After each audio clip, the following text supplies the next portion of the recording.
Welcome to the Mama's Motivational Messages podcast, where women learn to stop putting themselves on the back burner and start paying attention to caring for themselves first so they can be better for everyone else in their lives.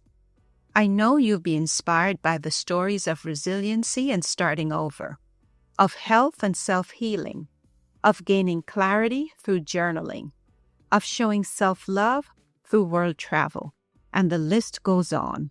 I encourage you to relax and enjoy. I'm your host, Peggy Kirkland, PK. Welcome back, my beautiful empty nesters. This is PK, and today we're continuing our three-part conversation about rediscovering passion in the empty nest season. In part 1, we laid the groundwork. We talked about deferred passions, why the spark never truly disappears, the emotional shifts of the empty nest, and how finding your purpose supports your mental, physical, and cognitive health. Today, we're going to unpack common challenges that show up on your way to pursuing your passions. Before we do, I've got a free resource to help you get started. It's called Your Pathway to Passion. It's a 5-day challenge that walks you through small, doable steps to help you reconnect with your interests, your strengths, and your purpose. You don't have to figure this out alone. Just click the link in the description and show notes to get this free resource. Let's get back to talking about some common challenges you may encounter along the way. Let's face it, you're no longer in your 20s, 30s, or 40s, so you may find yourself thinking that you're too old. When you're trying to start something new, this is a common challenge, this belief that you're too old to start now. You might catch yourself thinking, if I haven't done it by now, it's too late. Personally, I had to rewrite my thoughts about my podcasting journey when I listen to people in podcasting communities who are starting at ages 88 and 90, and with gusto. The good news for you is that having a purpose in life actually helps you face the challenges of daily life by lowering negative health effects like depression, anxiety, and the risk of cardiovascular events.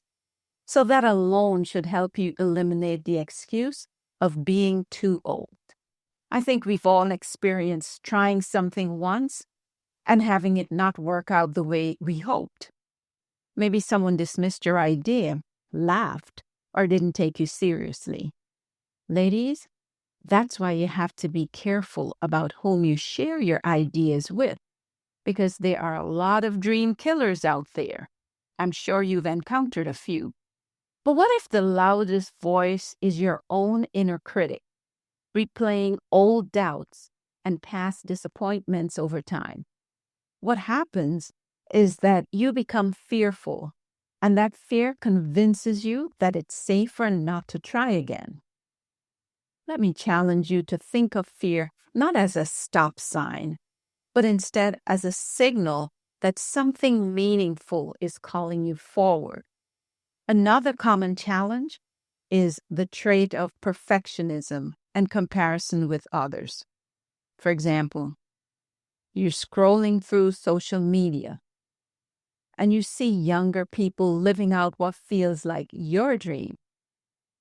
I see young people doing, with apparently little effort, what it took me thousands of dollars and years of study to learn in a college setting. Granted, that was many generations ago, but it can still feel irritating at times. You might find yourself in the same situation. That's when that voice can creep in and ask, who do you think you are? Or tell you, you're too late. Just so you know, I do this podcast in spite of those voices. And you too can pursue your passion.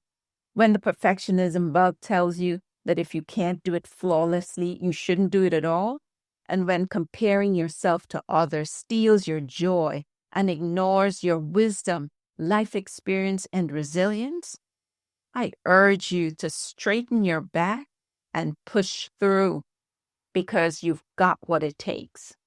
This brings us to a fourth challenge you may face on the way to pursuing your passion. That is time and energy.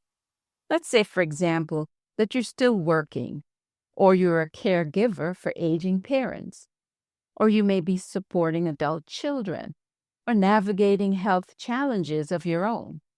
Those scenarios may leave you feeling tired, unmotivated, and basically feeling stretched thin. The truth is that when energy is limited, your passions often get pushed aside. But here's a little secret. Pursuing your passions doesn't always require huge chunks of time. Sometimes your passions simply need your permission to matter again. Finally, there's guilt. That quiet, persistent feeling that whispers, "It's selfish to focus on me." Even when your kids are grown, the habit of putting yourself last is hard to break. You're going to feel torn between who you've always been for others and who you're becoming now. But honoring your passion isn't selfish. It's an act of self-respect.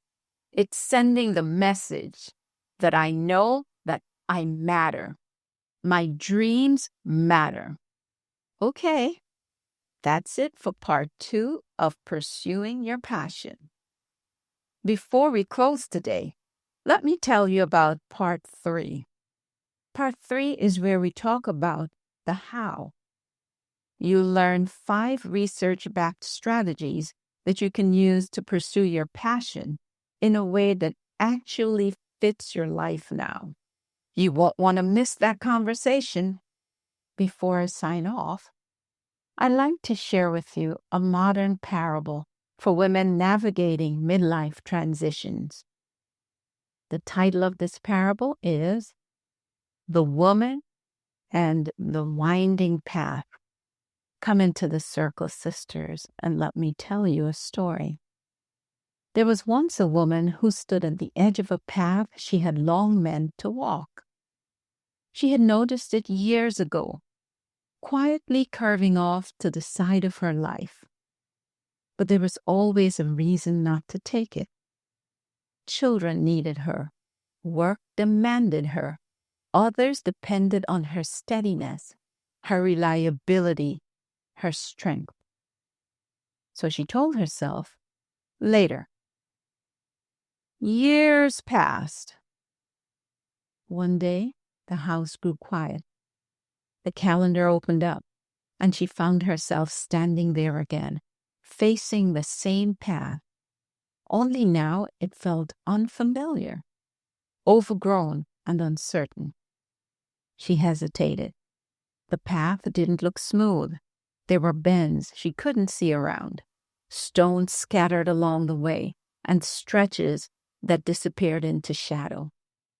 A voice inside her whispered, "What if you're too late? What if you don't know how anymore?" But another voice, quieter, steadier, said, "What if you are finally ready?" So she took one small step.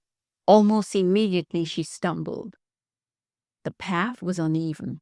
She scraped her knee on self-doubt, tripped over comparison, and felt the ache of wondering if she should turn back. She paused, catching her breath. That's when she noticed something she hadn't seen before. Along the sides of the path were signs, not signs that told her exactly where to go, but reminders of what she carried with her now. Patience she didn't have years ago. Wisdom earned through experience. Courage shaped by everything she had already survived. She realized then the path hadn't become harder. She had become stronger. So she continued, slowly, imperfectly, sometimes stopping to rest. She learned to adjust her pace. She learned that detours weren't failures, but invitations to see something new. She learned that progress didn't always look dramatic.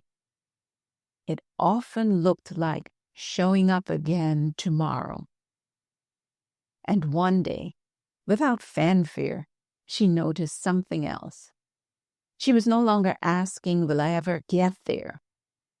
She was thinking, I'm glad I started, because the path wasn't just leading her toward a destination. It was leading her back to herself.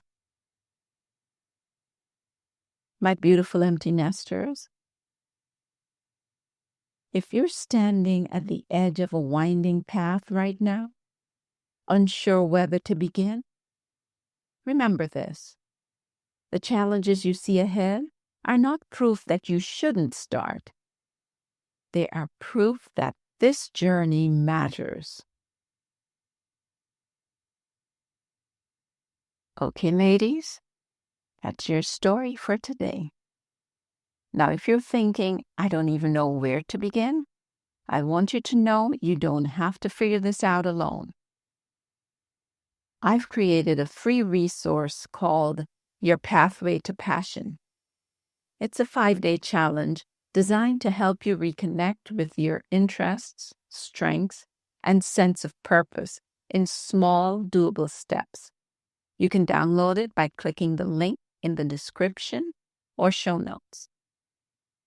My beautiful empty nesters, we're done here for today. If you've been inspired and encouraged by the positive messages in today's show, please take a moment to rate and review the show on Apple Podcast. This will help to keep the show alive. And remember, sharing is caring, so don't forget to share these gems with friends and family, strangers too if you like. Let them know it's available wherever they listen to their podcasts. I'm counting on you to share the love. Until next time, this is PK, sending you much light and a whole lot of love.